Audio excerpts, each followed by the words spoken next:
A military surrender is not just about signing papers. It is the exact moment when a defeated enemy must drop to their knees and accept their total subjugation. But on September 2nd, 1945, on the deck of the American battleship USS Missouri, one of the most arrogant officers of the Imperial Japanese Army decided that the rules of war did not apply to him. He stepped forward, refused to follow direct orders, and openly challenged the entire American High Command, demanding special privileges for his warrior caste. This was not a mere protest. This was a direct spit in the face to every single Marine who had bled and died in the green hell of Guadalcanal and Iwo Jima. The enemy was demanding respect, all while resting his hand on the hilt of his samurai sword. But this arrogant fanatic made one fatal mistake. Standing directly in front of him was General Douglas MacArthur, a man who knew absolutely no mercy for those who dared to trample on the honor of the American flag. What MacArthur forced this proud officer to do over the next 2 minutes will forever remain the most shameful, most brutally hidden page of the entire surrender. The general did not just break his opponent. He subjected him to a psychological, highly public humiliation so calculated that it completely erased his samurai pride in front of the entire world, leaving him literally shaking with helpless rage before the Allied armies. These exact moments were immediately cut from the official newsreels by military censors to prevent a massive, bloody outbreak of guerrilla warfare across the Japanese islands. Did the general go too far by crushing the last remnants of a defeated enemy's military honor? Or was this the only language this ruthless enemy truly understood? That is for you to decide. Write your thoughts in the comments right now, while we uncover the classified protocol they tried to bury forever. To truly feel the depth of this defiance and sheer arrogance, we must take you back to that exact morning. Official history claims that Japan had calmly accepted its fate. That is a lie. The million-man Imperial Army in China and on the home islands was fully prepared to fight to the last man, woman, and child. For them, the surrender order was a betrayal by their own government. When the destroyer USS Nicholas delivered the Japanese delegation to the side of the massive battleship USS Missouri, the air between the ships was vibrating with pure hatred. 11 representatives from Tokyo stepped onto the deck, surrounded by hundreds of American sailors and officers who, just 24 hours earlier, had their fingers glued to the triggers of their Oerlikon anti-aircraft guns and 40mm Bofors cannons. Standing right in the center of the Japanese delegation, like an unyielding rock of malice, was a major of the elite military intelligence branch of the Imperial General Staff. Raised in the brutal traditions of a medieval samurai clan, his name was Major Tokugawa. He stood in a flawless, heavily starched uniform, and from his belt hung his ancestral katana, the ultimate symbol that he considered himself a higher form of life. In his eyes, there was not a single ounce of remorse. This was pure, concentrated scorn. He looked at the American crew as if they were nothing but dirt beneath his boots. To him, they were honorless barbarians who won only because they dropped 2 atomic bombs, not because they possessed a superior warrior will. This was the embodiment of absolute arrogance.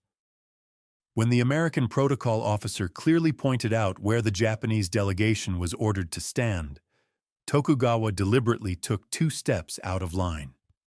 He broke formation.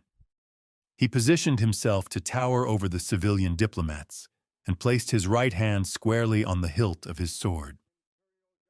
As the American interpreter approached, the Japanese officer barked through his teeth that he would not follow general orders.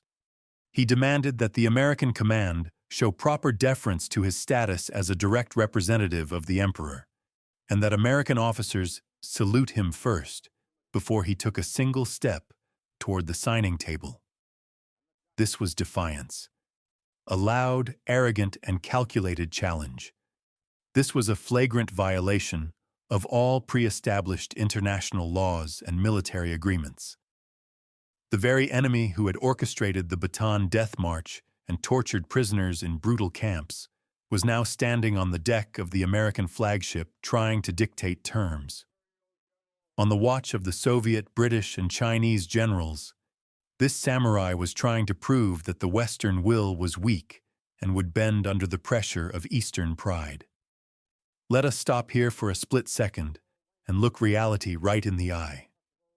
Imagine yourself as that young American Marine standing in the front line of the security detail. You spent 3 years in the rotting, disease-ridden trenches of Guadalcanal. You watched your best friends burn alive from kamikaze strikes. And now, on the deck of your nation's greatest battleship, an officer of a shattered army steps out of formation and demands that you bow your head to him. If you were holding a loaded M1 Garand rifle in your hands, would you have been able to keep your finger off the trigger at that exact moment? Do you believe the Americans had every moral right to execute him on the spot for open mutiny during a formal surrender? The deck of the USS Missouri transformed into a pressure cooker of psychological warfare. The teeth of hundreds of combat veterans ground together. Escort officers dropped their hands to their leather holsters, where heavy .45 caliber Army Colts rested. Soviet generals stiffened. The pre-explosive tension reached its peak. The air felt like pure ozone right before a lightning strike. The Japanese delegation stood frozen, waiting to see if America would bend to smooth things over.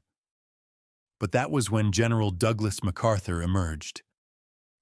Every step across the steel deck echoed with a heavy, hollow thud. He walked out in a simple field uniform, yet his posture projected immense authority. His eyes were cold, like hardened steel. MacArthur didn't scream. His reaction was pure, cold fury, a freezing, calculated rage of a master professional who looks at a threatening enemy and sees only a terrified boy. The general stopped inches away from Major Tokugawa. They locked eyes. This was a duel between two civilizations. Tokugawa tried to hold his scornful glare, but MacArthur looked right through him, treating him like a blank wall. This look completely stripped the enemy of his footing. MacArthur knew the Bushido code. He understood that these men respected nothing but absolute, unbreakable power, and any compromise would be viewed as a fatal weakness. What do you believe is the more effective weapon here? A sudden outburst of anger, or this kind of iron, unspoken contempt that completely shatters the enemy's mind? How would you have acted if you were standing in the general's boots, with every move recorded by global news agencies? MacArthur delivered his verdict instantly. It was harsh, brief, and entirely realistic. The general refused to even acknowledge the arrogant officer directly. Instead, MacArthur slowly turned to his interpreter and delivered a cold command that cut through the silence like a falling guillotine. Inform the representative that the time for warrior privileges has passed. He will return to his assigned position immediately, or he will be removed from this ship as a common prisoner of war. The Japanese delegation was completely paralyzed. MacArthur did not lose his temper, and he did not yell. He used the ultimate weapon against samurai pride, absolute freezing contempt.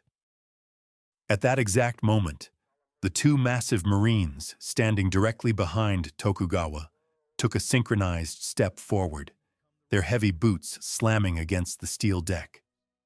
Their hands moved purposefully toward their holsters. Tokugawa froze. His hand twitched against the hilt of his katana.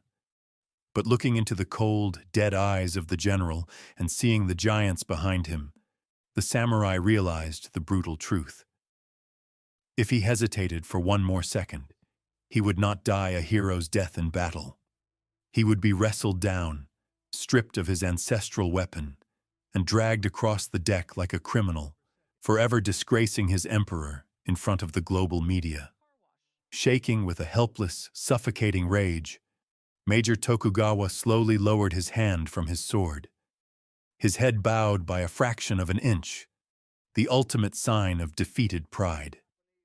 He silently took 2 steps backward, returning into the submissive row of the delegation.